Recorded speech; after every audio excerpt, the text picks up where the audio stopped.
The Earnestly Speaking podcast is a show that is founded on free-flowing conversation and may at times venture into mature subjects. Listener discretion is advised. Yeah,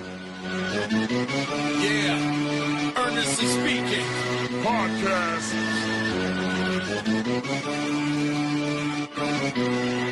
Let's get it. I'm a giant in New York, in Miami carry heat. So much more in store, my product can flood the street. Opinion Nation Godfather, CEO. Off in the late 90s, gon' see me blow. Oh. Got my hustle on, no imitation of bad. Army of untouchables, Opinion Nation staff. Never an off season, homie, check the numbers. Heart throbbing my own right, supplying southern comfort. Earnestly speaking, my ego is well fed. Earnestly speaking, you're too feeble and no threat. See, I'm like a hurricane, you're a mild breeze. Earnestly speaking, leaving Eli a dynasty. Shake!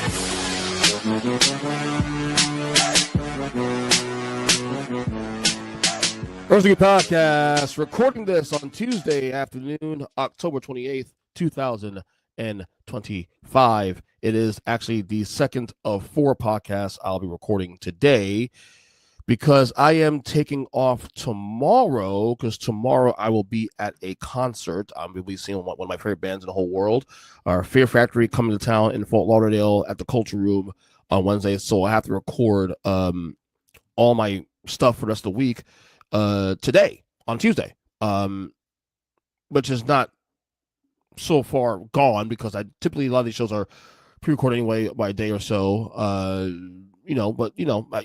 the show I would have done Wednesday for Thursday. We're planning on doing the False Count Anywhere episode this week with Rob the Genius, of course. We're going to do that tonight as opposed to Wednesday night. So just kind of squeeze it all in, which means as a result, because I'm cramming all these shows in today, I cannot appear on this week on the Huddle Up podcast with Big Jim and the boys this week. Unfortunately, I'll be back next week, most likely. And as I said, like some of these shows cross each other, and sometimes I just can't do that show, and it happens. So it is what it is. But I'm exhausted. 'Cause last night I watched the World Series game. I watched a classic Game 3, 19 inning, and to be honest, I was more invested in that game because of the fact that I had money on the game. Okay, I had a parlay, which I had a 5-leg parlay, which the 4 legs hit early in the night. I had the Chiefs to win, Chiefs to cover, Pat Mahomes and rushing yards all hit. I had the over on run scored in this game, 8.5 runs, which I got that in the 6th inning, I think it was.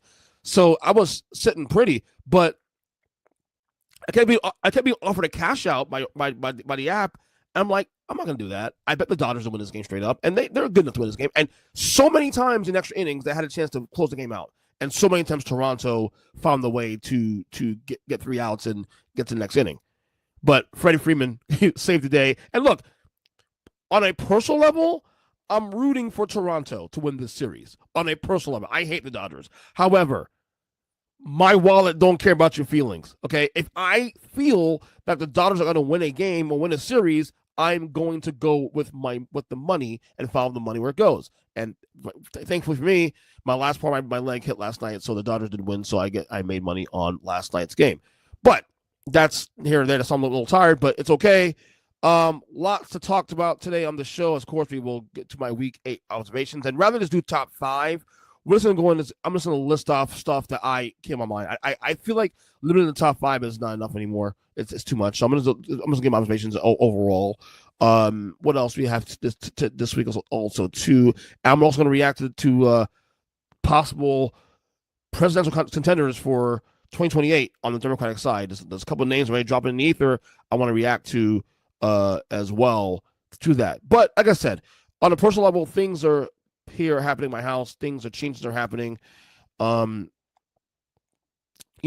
bad, but there's a lot of things going on at home here that are, and that could potentially affect the show in a good way too. Also in a way where I may not be on here as much anymore, but that won't be for a little while though. But basically, a lot of things happening here at home. Basically, long story short, my wife is planning on going back to school at some point next year, preferably in January. Went to college and hopefully get to a career that she wants to do ultimately. And which I'm very proud of her for deciding this. She's not someone that necessarily likes school. She did go to school for a little while, but then she's decided go to college, decided to drop out because she just didn't like it, wasn't ready for it. But now she feels ready to compel to do it now. I think she knows what she wants to do going forward. Which means now, as a result, when this happens, it's an expense. So now we have to cut back on expenses now. So her and I have been going through our budget again. I love doing that, my budget, and finding things where we could cut out. One of the things we were considering recently was actually considering moving. Not necessarily moving far from where we're at. In fact, we're looking into staying in the same development we're at now because we do rent. But we were discussing the idea of possibly downsizing to a place where it was a little bit cheaper.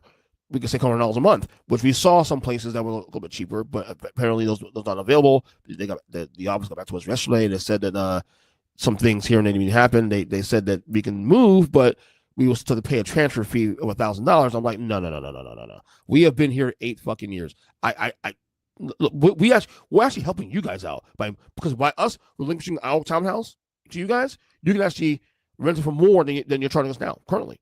So I don't know why they would not waive the fee. So we're going to probably stay here at least for another year and then assess that situation as the time comes on. But we're going through our budget, and we were talking. There's the things we're looking at. We're going to probably end up cutting out, and unfortunately, it's going to hurt a little bit too. Also, because of some things that we do enjoy that are going to be borne by the wayside for the sake of the situation. Okay, one of the things is probably going to end up being we're looking at our Disney passes for next year. Right now we have passes. We pay about $150 a month total for between me, my wife, and our two kids a month for our Disney passes. We do go there at least 4 or 5 times a year, so we do get the value for that. But we are looking into cutting that out of there. There's a couple other things, personal things. I get massages once a month because of the work I do. Get massages. I may cut that out. That's not $100 a month. I'm freeing up there too, also if possible. There's a couple of things there, things of that nature going out. Cutting back, other things, streaming services we're looking at to see to cut back. So I'm looking at things. I'm going through like Doge, like I'm Elon Musk. I'm going through the budget. I'm like, we can cut this out, but are you ready for this? You know what I mean? So it's a lot of sacrifices to be made to get to the ultimate goal. But she wants to go to school. I support it, and if we're going to make it happen to where it would make this happen in a relatively timely fashion, and also not going broke. We have to make those considerations. So. It is what it is there. And, so we'll see what happens there. Maybe we should start gambling more often, but, gambling in the NBA right now, not a good thing to talk about here. Because right now, we broke the news on the NBA show last week, the NBA gambling scandal has taken over the news in the world of sports, especially in basketball. So here's the latest on the gambling scandal. Basically, there's indictments of over 30 individuals, including current Miami Heat player Terry Rozier, Trailblazers head coach Chauncey Billups, and former NBA player assistant coach Damon Jones. Rozier is charged with a conspiracy to commit wire fraud and money laundering. Prosecutors allege he informed associates beforehand that he would remove himself from a March 2023 game when he was with the Charlotte Hornets with a supposed injury to allow bettors to profit on prop bets regarding his performance, specifically the under on his stats. The NBA previously investigated this incident, but also reportedly did not file violation of the league rules at the time. Now, as for Chauncey Billups and Damon Jones, there's a poker scheme involved in that. So Billups and Jones and more than 30 others are charged in connection with a scheme to rig illegal high-stakes poker games that defrauded victims of millions of dollars. The operation allegedly involved members of organized crime families. Billups is accused of being a face card, a famous lure used to attract wealthy gamblers to the private games. Damon Jones is charged with both sports betting and poker schemes. In the sports betting case, he's accused of using non-public information, such as the unannounced injury status of prominent NBA players like LeBron James, to tip off bettors for a profit. Now, where we stand currently right now is that both Rozier and Billups were arrested and have been placed on immediate indefinite leave from their teams by the NBA. The federal indictments have been unsealed, and the investigation is ongoing. This follows the lifetime ban of former Raptors player Jonte Porter in 2024 for similar gambling violations. The NBA has stated it is reviewing the federal indictments and cooperating with authorities, emphasizing that the integrity of the game is its top priority. I think Terry Rozier is fucked. Because, all the tea leaves on this one looks like he's going to be fucked this one. I'm less concerned about Chauncey Billups. It feels like that one feels like more like, as I said on the show last week with Greg, that situation feels like more like a guilty by association situation. Like he's at one attracting high high-level athletes or celebrities to the game itself, but no word if he actually engaged in anything illegal. Again, and his thing is a little less bothersome in the sense. It's still bad, but because it did not impact a game, I'm less worried about that situation. That was a separate poker side thing. Obviously, being involved in the mafia, that's a bad look, and obviously Bills' career probably is over in the NBA as a coach and whatnot. But I'm less bothered by that situation in comparison to the one with Terry Rozier, who literally impacted games by doing things, affecting bettors. Okay, as someone myself who does gamble also too on the NBA as well, I don't want to see that. And quite frankly, if you're involved in shit like that, you gotta be gone. You gotta be gone. I'm sorry. I have no sympathy for people, especially people like Terry Rozier, who actually had a $150 million contract recently. Something that he had a massive contract, and he's made a lot of money in his career. And you're relegating yourself to doing this kind of crap. I have no sympathy for you. Now, of course, you're innocent until proven guilty, but I'm telling you, the tea leaves on this do not look good for Terry Rozier. So we will keep following this story as this thing is playing out. All right, let's get to the NFL. Week 8 observations. Okay, and rather than do top 5, I'm just going to go ahead and talk about what stood out to me so far this week. Look, here's a reality situation. This season is drunk as hell.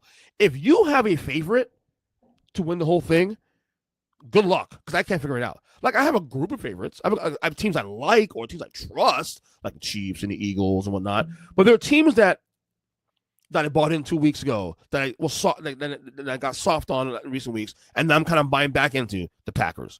There are teams that are starting to make a case for not necessarily a Super Bowl, but teams that maybe a playoff team like the Bears, and they let me down against the Ravens on this week. This is fun, though. This is great. It's also tough to bet on these games because these spreads are so wonky, you don't know to trust. Now, having said that, I've been doing pretty good this week on my gambling. I will say, last night, as I said, on my parlay with the World Series and Monday Night Football. But it's still in the parity in college football. The parity in the NFL is fantastic right now, and it adds to the drunkled, nature of this season. Now, obviously, as a New York Giants fan, I'm very sad that about the Scatterboo injury.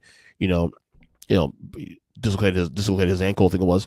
I'll say this right now: that injury, coupled with the Malik Neighbors injury from week 3, week 4 rather, that pretty much saves that Ryan Daboll's job.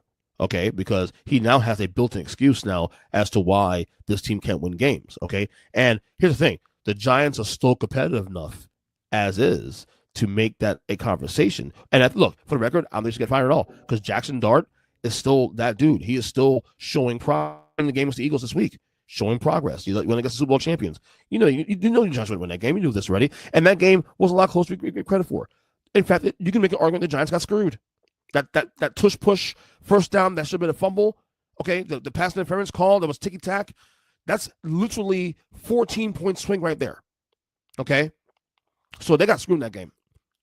But I got to shout out to the Eagles fans and that franchise for a class. You guys know I hate the Eagles. I can't stand the Eagles. Probably the worst team for me in sports. I despise. Rivalry reasons. But I got to give them credit. They were classy. And rather than booing, and throwing shit at Scatterboo and whatnot, they have a history for being rude to opposing teams regardless of the situation. Michael Irvin, they booed him when he got hurt. They threw batters at Santa Claus years ago. Eagles fans were classy. Gave him a standing ovation as he got off the field. You saw Big Dom, the head of security for the Eagles, go to the hospital and bring food for Scatterboo. Love seeing that. So let's just say that my hatred for the Eagles has gone down tremendously in the last 48 hours because that was very classy. Okay, for the reputation they've had, they really did the right thing there and show some class there. Also, I'm convinced now the Ravens win the AFC North. They're 2-5, but guess what? The Steelers lost 2 in a row. They're 4-3, and there's still 2 games between two teams coming up. Bengals suck. They lost their Jets, blew against the Jets, and cost me money on my parlay from Sunday on that game. Okay, and then the Browns are the Browns. We know what's going on with that one. So the Ravens now 2-5. Lamar's not back yet. Lamar should be back this Thursday night against the Dolphins, and I think this will be the surge that the Ravens need. They're getting healthier too. Also, their defense, not for nothing, are playing a little bit better now the last 2 weeks. Just saying. Let's say that's a trend going forward. But I'm still convinced the Ravens will win the AFC North and get into the playoffs. All right. What a letdown by the Bears, because to me that loss is more about the Bears, because number one, they could have buried the Ravens for good. But number two, if you're 4-2 and you're trying to prove that you are a team that should be in the playoff race, that we should be trusting, this loss didn't help it. Okay. Jonathan Taylor is also my front runner for MVP. In a year that right now we've seen different players week to week, I think Jonathan Taylor is my right now my leaderboard. And for the record, I would like to see a non-quarterback win for once. It's been a long time since AP and Adrian Peterson back in 2012 that happened. It'd be nice to see something different for once with that. So Jonathan Taylor right now is my front runner for MVP right now. Also, I told you guys I have a bet with a good friend of mine. Shout out to my boy Mario. We have a $100 bet where I said the Cowboys will win 9 or more games this year. Now, he's a Cowboys fan, and he disagrees with me, so we made a $100 bet on that one. Right now, the Cowboys are 3-4-1 with the loss against Denver this weekend. I think I'm going to lose my bet, because as good as Dak Prescott is this year, they had a rough game against Denver. That defense is horrible. You let Bo Nix and the Broncos, a team that hasn't had a good offensive game all year long, other than like a fourth quarter against the Giants, do that to you, 44 points? Nah, I'm screwed. I already told Mario, like I'm gonna lose his bet. I'm gonna lose his bet. I'm more confident about that now. And again, they left too many wins on the table. So the Cowboys are the quintessential 9-8 mediocre team that is so good on offense, top 2 in the league, but also horrendous on defense, worst in football. So there is that. We also had a massive firing in college football this weekend. Brian Kelly, LSU coach, fired as coach of LSU during his 4th season of his 10-year contract. Of course, the reason given by athletic director Scott Woodward was that the success at the level LSU demands simply did not materialize. He was dismissed on Sunday following a disappointing 49-25 loss to Texas A&M on Saturday night. This loss dropped LSU's record to 5-3 overall and 2-3 in SEC play, virtually eliminating them from the college football playoff contention, which was a major expectation. Despite having a 34-14 record overall, 19-10 in SEC play, his teams consistently fell short of the program's lofty expectations of competing for SEC and national titles. LSU did not qualify for the national college football playoff in any of these seasons. Now, here's the thing that's really crazy. The financial cost of LSU for firing Kelly is substantial, with a reported buyout of over, close your ears, guys, $52 million, one of the largest in college football history. The terms of the separation are still being negotiated. Right now, running backs coach and assistant head coach Frank Wilson was named the interim head coach for the remainder of the 2025 season. Not surprising, this happened. I thought maybe they wait at the end of the year to do this. I also said if they lost to A&M, and especially got blown out A&M on this stage, it was in play. In fact, I said it was going to happen, and sure enough, it did happen. A lot of money, though. Teams getting impatient in college football now. In the era of NIL, in the era of the college football playoff, now there's 12 spots now. There's more opportunities to get into the playoff now. But you're seeing guys that made the playoff last year losing their jobs too. James Franklin, Penn State. People forget, not only did he make the playoff last year, he was 1 game away from getting to the Natty, to get into the national title game. And he still lost his job this year. What does that tell you? Okay? You're seeing more schools getting, especially, and I think it mostly applies to schools that have expectations of winning. And you can't blame LSU. LSU has had the last 3 coaches all win national titles. Nick Saban, Les Miles, and then Ed Orgeron. Okay, so they've had a pattern of winning in recent years. Okay, so I can't blame them. Now, is Brian Kelly a good coach? Yes, but I always felt that was a weird fit with him and LSU. Okay, and look, I know a lot of Notre Dame fans are, like probably happy that, he lost his job and all that. And I get all that. Doesn't mean that Brian Kelly's bad for you guys. It doesn't, you're just mad because Brian Kelly also screwed the way he left the school, was pretty unclassly. Pretty classless, rather. And for the record, I agree with you. I do agree with you on that. I'm not a Brian Kelly fan, but he's a great coach. Yeah. Well, I think with Florida State, also yes, because I think the Noles will fire Mike Norvell in a year. I think they will fire him. So I will easily to Brian Kelly, and because I want to be a winning team. Okay, we haven't won a national title in 11 years. By the way, best job right now, I would have said Florida. I still think Florida's a great job, although things have been kind of weird there lately. But the LSU job is great. It's a great job there. Great school, great fan base there. Penn State, obviously, what they do. I still think Florida's the best job available. But I also think Florida State will have their job available too also very soon. So, but yeah, that is not a shock there. Brian Kelly getting fired. I just thought it was, shocking they did the middle of the year, and a lot of money. Again, a lot of freaking money got to pay him. So, all right, let's get out of here. We have contenders. Apparently, there's rumors that we may have our first two contenders for the Democratic Party for the 2028 election. Here's the first one. According to reports, former VP Kamala Harris says she may make another run for the White House. By quoting, she says, "I am not done," Harris told the BBC on Saturday, adding that she could possibly be president one day, her strongest hint yet at a potential third bid. She said, quote, also too, "I've lived my entire career as a life of service, and it's in my bones," she said. Harris lost the 2024 election to Donald Trump after President Joe Biden dropped out of the race just 107 days before Election Day. Now, I'm actually reading her book currently. I don't think she'll run. First off, if she does run, she's not winning the nomination. She's not. She's just not. She's just not charismatic enough. She's unless she is. So this little town hall she's been doing since she this little book run she's doing since her release. If she speaks like that, more honest and more truthful and more transparent, okay, maybe I can see an argument for that. But ultimately, I think that book, I've said it in the show many times over, that book, I think, honestly, she burned a lot of bridges there in the party. She's going to need support from the party to even run. And quite frankly, I think the party is soft on that. I'll be honest with you, it's going to sound really bad. It may be a little sexist, but hear me out here. I don't think the party wants to put up a female right now. I think between Hillary losing in 2016 to Trump and then Kamala Harris losing to Trump in 2024, I think the party might be a little more apprehensive to putting a female up for a nominee, good or bad. I'm not saying it's the right thing to do, but I do know how politics works. If they see a trend and trend's not working, they buck the trend. Trust something else. So I don't think she'll run. I think she burned bridges on that one. Now, having said that, California Governor Gavin Newsom said he's open to a presidential run. The Democratic frequent Trump critic said he'll give serious thought to a White House bid after next year's midterms. He says, quote, "I'd be lying otherwise," adding that fate will determine his decision. I think it's very obvious he's running for president. I think this is the one that is the obvious front runner for president is him, Gavin Newsom. I don't care for Gavin Newsom personally. He comes up as a slick snake oil snakesman, what do you call it? He comes as a very slick and smarmy car salesman. I don't like that.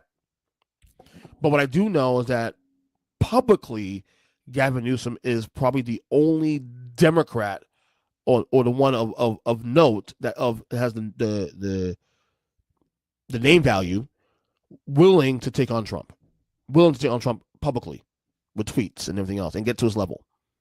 So, and I at this point, that's what it calls for in this era. I'm not saying it's right or wrong. I just say that's what it calls for this era. So there alone gives him some advantage. Look, how many people in California? California has the fourth largest economy in the world. Okay, and some people say it's trash. Some folks still love it. I think Gavin Newsom has a better chance of winning nomination than anybody else at this point. I would put him as a favorite. I don't see any other Democrat nominees that really can steal that thunder right now. Now, look, there's probably somebody, maybe a Wes Moore, maybe somebody else that's in the Democratic ranks that is not quite committed to doing this just yet, but might have something to gain out of that. I just think no Kamala. Bernie Sanders is already old. Okay, he's not going to run for president again. Although his message is probably still there. That's why this New York race in the mayor's race in New York is so fascinating, because I think, I'm not saying the race will dictate where the party goes, but but the numbers may say otherwise. It may say where this party should go: more progressive or more corporate. What is now status quo. And that's been kind of my criticism for the party for the last a couple of years now, is that they overpromise, underdeliver. They promise this and that, and they maybe do 10% of things they promise. And this is why a lot of people have left the party, right or wrong. So, but I think Kamala won't run. Gavin will run, and I think right now, if I had to put my personal rankings of top 3 Democratic candidates right now to run for president, who would be the favorite? Newsom is number 1 for me. Number 2 be Pete Buttigieg, and number 3, Josh Shapiro in Pennsylvania, to governor of Pennsylvania. So that'll be my top 3 favorites to run for president in the Democratic Party. So anyway, that is it for me on this show, the Tuesday solo show, dated October 28th, 2025. I'm on X at EJ Christian 7. Earnestly Podcast across all podcast catchers, especially on YouTube at Earnestly Pod on YouTube. Earnestly Pod, of course, on TikTok as well, too. Look up the show on Instagram as well. Earnestly Pod as well, same handle. Until the next episode, we do. Love you guys. Take care.